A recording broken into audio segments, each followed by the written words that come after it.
I am thinking about what happened in our hold on yesterday. And I had so many questions before I walked in, and then all of the questions were answered as we went through that process. Uh-huh.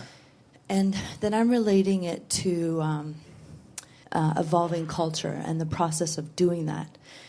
And then I'm thinking about what you're doing in terms of building structures with your students and with these different processes. Right. And I'm wondering now about the development of different, movements, so the modern, postmodern movement. And if you could relate that a little bit and how it's different, because as I understand what we are doing, we are consciously creating culture. But how is that different from like how the postmodern movement developed, or the modern? Does that make sense? It's not there. It's fundamental. It's very similar. How new cultural stages develop. There's something very similar happens. Sure, it appears that the postmodern stage that we're trying to get beyond was really beginning to emerge. What was it? 150 years, 100 years in different pockets of very progressive communities of individuals in different parts of Europe and America. And I guess, that's what I'm wondering is so how this develops is it happens usually way outside the mainstream, right. in small groups or small communities of individuals who are actually awakening to, where the new stage is beginning to just barely begin to appear for the first time, and so they usually do appear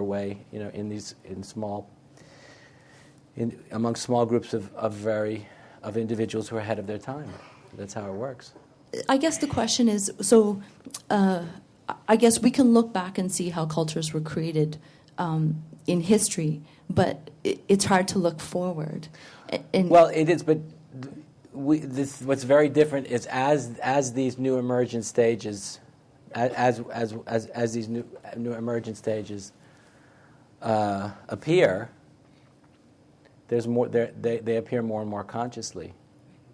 But I mean, this is a very thrilling subject. The whole notion of cultural evolution and cultural development, and I mean, it's just very thrilling when you start to see that how much of the human experience is not about the individual, but it's about stages of development that literally are the lens through which we see and perceive inner and outer reality, and the stages and these stages aren't personal. They're impersonal stages, but they do present the world. The world will appear, one way through the lens of that particular stage, and all the individuals at that stage are going to see the world in a similar way because they're all looking through the same lens. And it's just amazing when you really just begin to, when one awakens to this profound discovery about how evolution works at the level of culture, and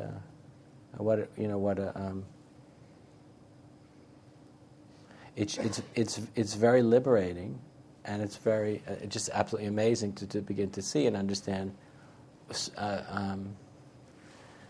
how it works, and you begin to look at history in a very different way.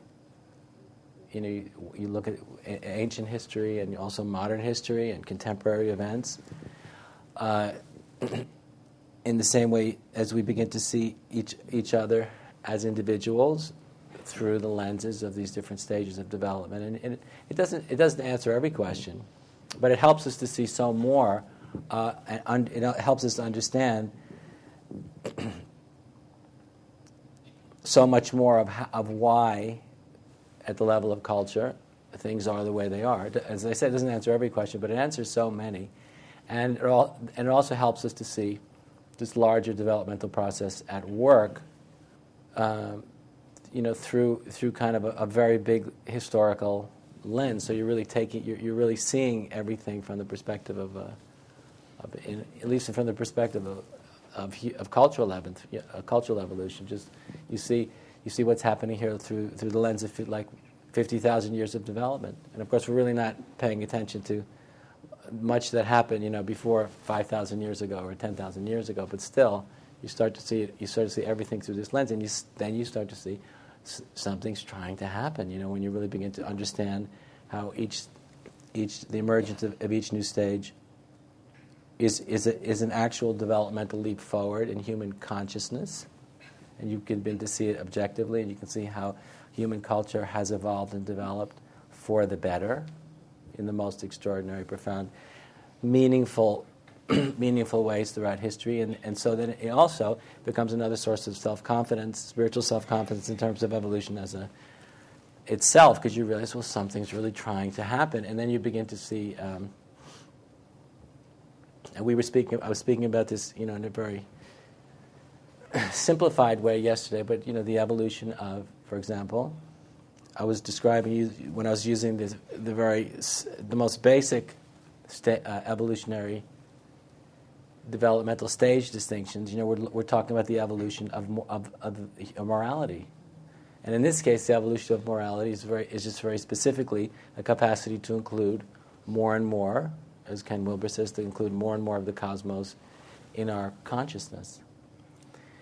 And so then, when you begin to see that also is evolution, is a sign of evolutionary progress, and it's also something that's trying to happen, because you realize the evolutionary impulse is the striving for vertical emergence. The evolutionary impulse is we experience in our own bodies and minds is the striving for a vertical emergence. And then you begin to see that something's trying to happen in and through the human experiment. So when you look at the emergence at the level of biological life, and you look at the evolution of life forms from very simple to more complex to more complex, and you look at it all, and you realize it's the same DNA at work, and you see how isn't it amazing what's trying to happen, as life complexifies, and when you just observe it at the level of biology, it's just so absolutely amazing, because you just see something beyond what we can actually grasp. Something miraculous is emerging, and here we are. And then the same kind of process, but now at the level of culture, is also at work. And then when you see what's trying to happen with the process of emergence at the level of culture, and then we look at it as from one vantage point, we could say it's the evolution. One way to understand a fundamental dimension of it is the evolution of a moral capacity, which we interpret as the ability to include more and more of the cosmos in our consciousness as self. And you just see that it's not a particular individual that's doing all this; it's happening through. And then you see historically, it happens through inspired individuals, people who are spiritually inspired by higher and greater possibilities. And they're usually the individuals at the very leading edge that catalyze these great leaps forward in terms of cultural revolutions, religious revolutions, social revolutions, political revolutions. But if you just stand back far enough in the process, you just start to see, and sometimes it goes terribly wrong. It often goes terribly wrong, and then other times it goes very right, and there's a self-correcting. But if you just stand back far enough, you just seeing something extraordinary is happening, and that's basically that's the most amazing part of it all.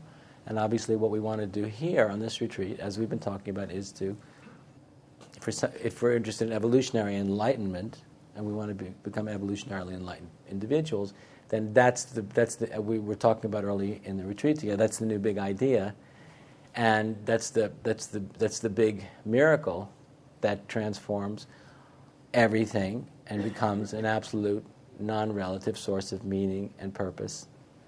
And so then, as we've been saying, once we really let this in, and then you start seeing it everywhere. And then what we want to do then, in all the ways we've been speaking about, is we want to get out of the way which means we want to transcend. The madness of the psychological prison, which we talked quite a bit about. And we want to transcend all the unenlightened values of earlier stages of cultural development that have not yet embraced an evolutionary worldview, so that we can wholeheartedly do so ourselves and then become a vehicle for the possible.